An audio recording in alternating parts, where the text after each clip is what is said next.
गुरुजी विंध्य धाम का इतिहास क्या है और यहाँ पे मान्यताएं क्या है, किस तरीके से भक्त यहाँ पर आते हैं? देखा जाए विंध्याचल धाम जो है अपने आप में दिव्य, अलौकिक और अद्भुत है।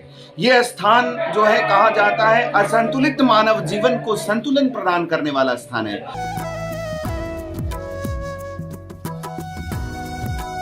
यहाँ भगवती त्रिकोण शक्ति के साथ विराजती है और अन्यत्र आपको ऐसा जो है आपको धाम नहीं देखने को मिलेगा। इतनी ऊर्जाओं से भरा हुआ धाम।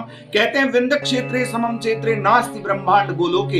यहाँ जो गंगा भी प्रवाहित हो रही है वो विंध्य पर्वत के ऊपर से प्रवाहित हो रही है, जो इस धाम को एक विशेष जो है शक्ति प्रदान करने वाली है। आपको बता दें यहाँ 3 बिंदुओं के साथ भगवती एक त्रिकोण का निर्माण करती है। यहाँ की जो प्रधान अधिष्ठात्री देवी है वो बिंदु वासिनी है, जो मनु और शत्रुपा को सृष्टि के नवनिर्माण की सफलता का आशीर्वाद दी और इस विंध्य पर्वत पर आकर के विराजी। ये आदि शक्ति मां बिंदु वासिनी इच्छा की देवी है। ये भक्तों की इच्छा की पूर्ति करती है। ये शून्य की अधिष्ठात्री है। इकाई का कोई मान नहीं होता है, उसके पीछे शून्य लग जाए तो उसका मान बढ़ जाता है। तो यहाँ पर आकर के भक्त जो कहते हैं खाकपति होते हैं वो शंखपति बन जाते हैं। और यहाँ 3 बिंदुओं में जो प्रधान बिंदु जो है इच्छा की देवी का है, तो दूसरी बिंदु पे जब चलेंगे तो खेचरी मुद्रा में ऊपर की ओर आकाश की ओर मुख खोले हुए मां काली का विग्रह आपको मिलेगा, जहां वो तंत्र की अधिष्ठात्री भगवती है, क्रिया की देवी है। वहां भगवती को तंत्र के पूजा के माध्यम से मदिरा पान कराया जाता है। मदिरा पान करने का तर्कशास्त्र क्या है?